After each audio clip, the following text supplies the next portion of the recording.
The burrito effect can be used to finish off this tiny little corner on a collar, a cuff, a waistband, anywhere you have that little convergence of fabric.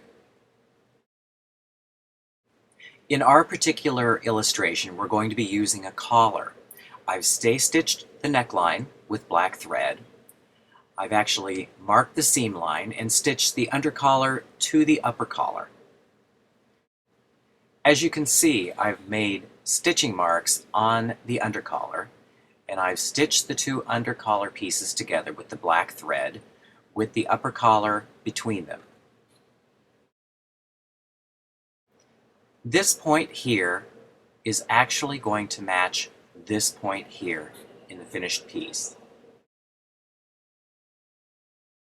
Roll the undercollar back and match up the 2 points like so.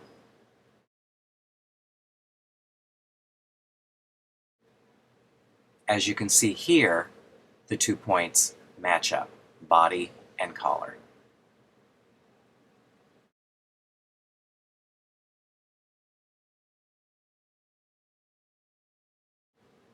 Pin the undercollar to the neck seam on the bodice like so, with pin basting.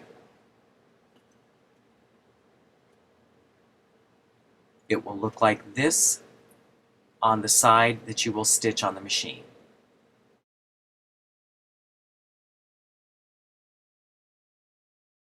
The red stitching represents the stitching where we sew the undercollar to the body of the garment. We turn the collar up, and you can see the undercollar is sewn to the body like so. This is where the burrito effect comes in.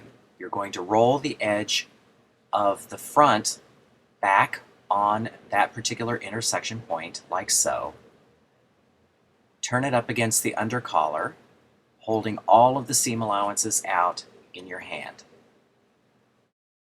Next, you will fold the undercollar piece over to cover, and you've sandwiched the burrito and the seam allowances between the two undercollar pieces.